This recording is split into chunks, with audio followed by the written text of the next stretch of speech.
semuanya, selamat Wayahkia ya dimanapun kalian berada.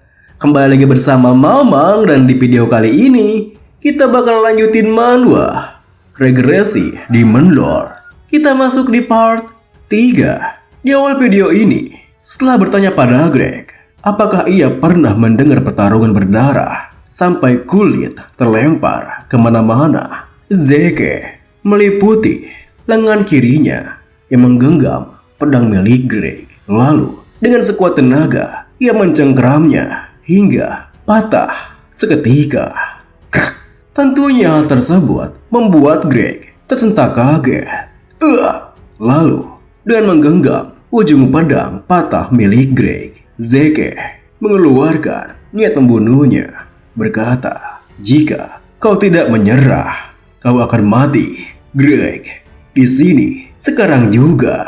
Setelah mengatakan itu, Zeke pun menghantam pipi Greg menggunakan gagang pedangnya hingga Greg pun terjatuh tersungkur tepat di depannya.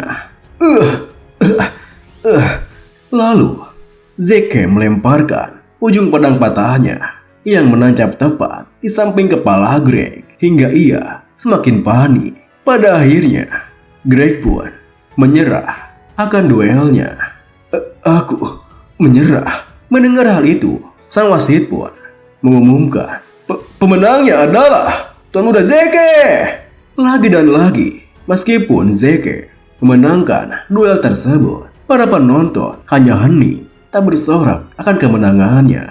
Lalu Zeke menatap ke arah ayahandanya, berkata, "Ayah, aku menang. Saya sudah berjanji bahwa Gelarkon akan dinobatkan kepada pemenang duel." Mendengar teriakannya, Pak Pordo yang geram dengan tingkahnya langsung menyangkalnya. Ia berdiri berteriak, "Berani-beraninya kau, duel silat ini tidak akan menentukan apa-apa." Mendengar teriakannya, dikala para penonton membicarakan hal itu, tapi Tuan Muda Zeke menang 2 kali. Apa keluarga besar Stillwell tidak akan menepati janji mereka? Zeke sendiri kini membuka sarung tangannya, lalu mengambil sebuah cincin dari jari tangannya, dan ia pun melemparkannya ke arah singgasana ayahandanya sembari berteriak, "Ya, aku sudah mengantisipasi ini. Aku sebenarnya tak pernah menginginkan gelar sialan itu, bahkan sekalipun dalam hidupku." Melihat cincin lambang keluarganya dilemparkan seakan bukan barang berharga, Pak Pordo pun tak kuasa menahan amarahnya. Bajingan kecil. Meskipun istri keduanya mencoba menahannya, Pak Pordo mengabaikannya, berteriak, "Apa-apaan yang lakukan sekarang ini?" Zeke membalas, "Kelihatannya seperti apa? Aku meninggalkan keluarga atas kehendakku sendiri." Kemudian Zeke menatap ke arah Greg yang tengah dibopong oleh Knight bawahannya.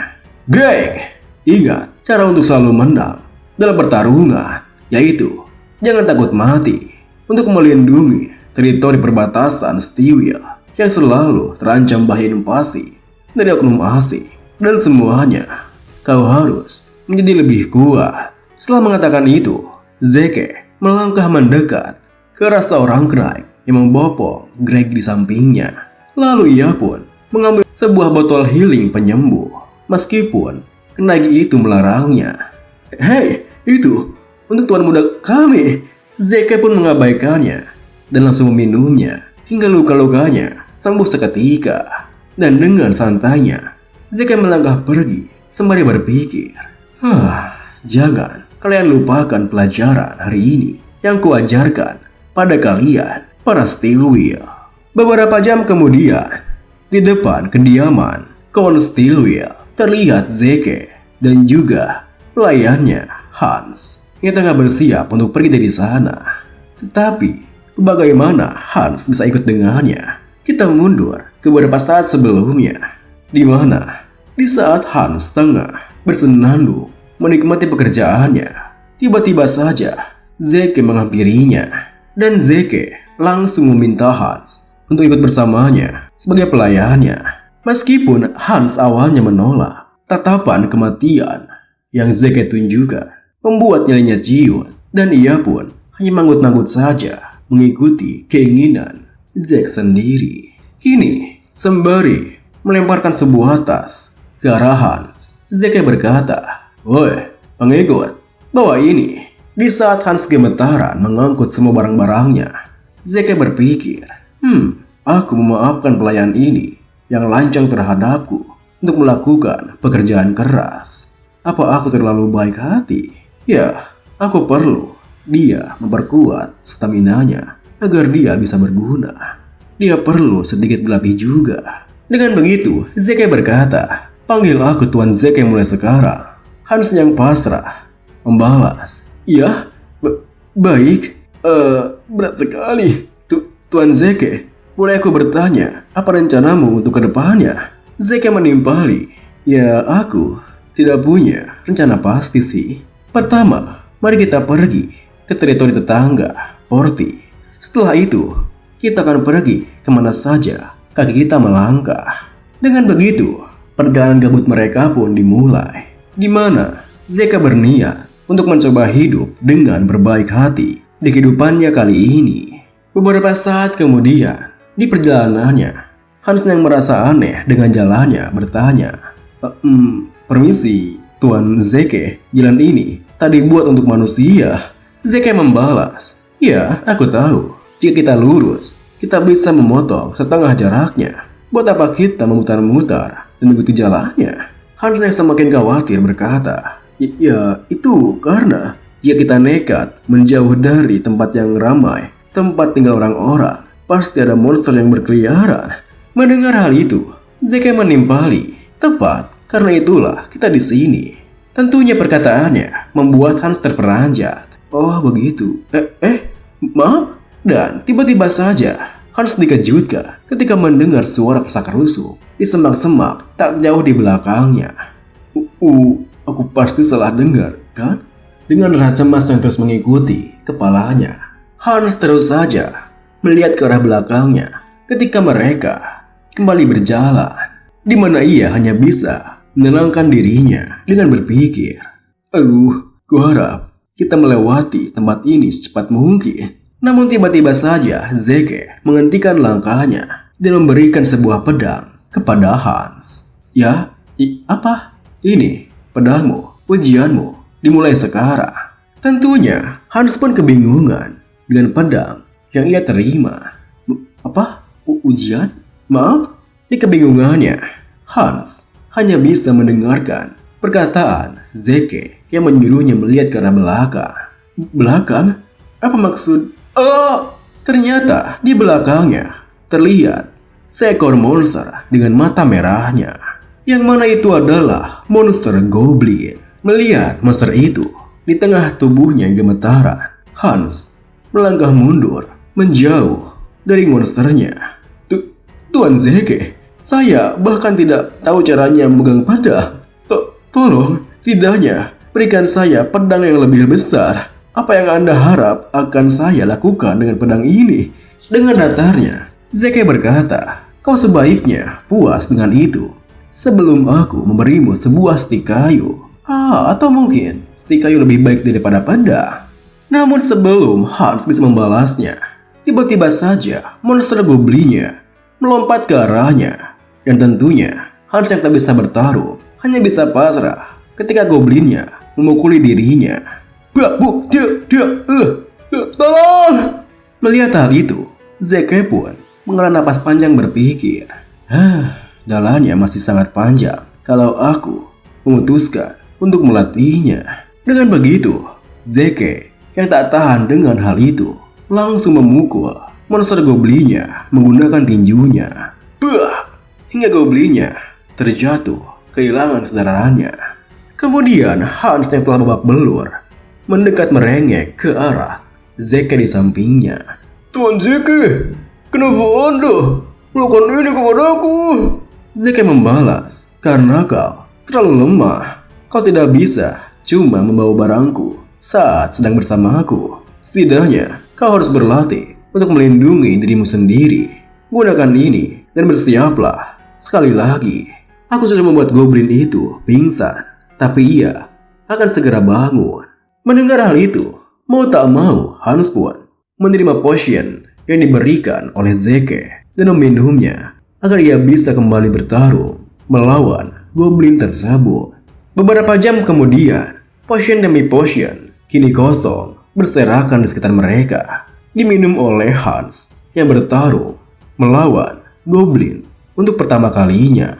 Dan kali ini Hans berhasil membunuhnya tanpa menerima banyak serangan. Melihat pertarungannya, Zeke yang sempat terkagum berpikir, "Oh, si pemula itu menghindari serangan goblin. Apa dia memang sebenarnya berbakat?"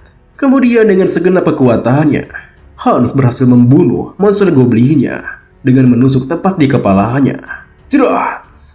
Aku menang! Aku menang! Namun tiba-tiba saja Hans dikejutkan ketika melihat Zeke kembali menjatuhkan sebuah potion kepada dirinya. Itu melampaui ekspektasiku. Mendengar pujiannya, Hans pun kembali bersemangat. Terima kasih Tuan, ini semua berkat Anda, Tuan Zeke. Namun tiba-tiba saja Hans menjatuhkan botol potionnya ketika melihat segerombolan monster tak jauh di belakang Zeke berdiri. Waduh, meskipun Hans nampak ketakutan, Zeke sendiri terlihat sangat tenang. Dan ia pun memungut beberapa batu kerikil di sekitarnya. Lalu, di saat Hans bertanya, untuk apa ia mengambil kerikil-kerikil itu, Zeke langsung melemparkannya ke arah para gerombolan goblin itu. Dan seakan seperti sniper, kerikil-kerikilnya mengenai tepat kepala para goblinnya. Des! Hingga mereka semua terjatuh kehilangan nyawanya. Saking kagetnya Hans dengan itu, ia pun terjatuh, terduduk di belakang Zeke. Namun Zeke sendiri berkata, "Woi, kenapa kau sekaget itu? Ini baru permulaan loh. Lihat di belakangmu." Lagi-lagi Hans dibuat membatu ketika melihat gerombolan orc tak jauh di belakangnya. Hingga wajahnya tampak mirip dengan Bochan, si ingusan dari Shinchan. Saat itu, dikala Hans terdiam seperti Bochan, Zeke berkata, "Aku punya banyak potion, jadi jangan khawatir." Tak terasa, malam hari telah tiba. Setelah mereka menghabisi monster-monster orknya di keheningan malam, ketika Hans tertidur kelelahan setelah membantu Zeke bertarung melawan para ork, Zeke kembali teringat dengan beberapa saat yang lalu, di mana ia bertanya pada Hans tentang kenapa ibu tirinya, Plorel, sangat memihak dirinya. Hans pun bercerita jika neneknya adalah pengasuhnya, Madame Plorel. Dan mungkin itulah sebabnya kenapa ibu tirinya, Madame Plorel, sangat menyayangi Hans sejak dia kecil. Mendengar cerita itu, Zeke pun kembali teringat di mana ada seorang pelayan muda yang ibunya rundung secara khusus karena dia adalah cucu dari pengasuhnya yang sudah membesarkan Lady Plorel. Dan ternyata itu memang adalah Hans yang hanya terdiam membatin, tak bisa mengatakannya. Meski begitu, Zeke bertanya, apa Hans mengingat ibunya? Dan karena takut akan kemarahan Zeke jika mengetahui keburukan ibundanya, Hans berkata, jika ibundanya selalu baik terhadap mereka yang posisinya di bawah dan hormat terhadap mereka yang posisinya di atas. Beliau adalah orang yang baik bagi semua orang. Namun tentunya Zeke sendiri sudah mengerti kelakuan sebenarnya ibundanya. Hingga kini ia berpikir, sebenarnya aku dibenci oleh keluarga Kon cuma karena ibuku. Berdasarkan semua perlakuan buruk yang ia pernah lakukan, aku memang merasa kasihan pada mereka. Pada Kon, Plorel, Greg. Ya, bukan berarti aku harus merasa bersalah untuk itu. Di saat Zeke memikirkan semua hal itu, tiba-tiba saja ia mendengar suara kereta kuda yang perlahan mendekat ke arahnya. Hingga ia pun membangunkan Hans yang tertidur. "Woi, bangun!" Hans pun mengucak matanya membalas. Tuan Zeke, saya rasa ini masih belum pagi loh. Zeke berkata, "Diamlah, ada yang datang ke arah sini." Mendengar hal itu, Hans pun segera bersiaga. Apa itu goblin atau orc? Sesaat kemudian, Zeke pun menuntun Hans ke arah depan, di mana suara kereta kudanya semakin dekat. "Maju ke depan, apa diam saja?" Hans pun berkata, "Apakah menurut Anda itu pedagang?" Zeke membalas, "Suara barang bawaannya tak sekencang suara tapak kudanya. Kalau itu pedagang, berarti kereta kudanya ditarik oleh kuda menggunakan poros. Jadi suaranya seharusnya tidak asing." Mendengar hal itu, Hans menyimpulkan, berarti itu seorang penjelajah, sama seperti kita. Namun sayangnya, kesimpulannya meleset dan dibenarkan oleh Zeke.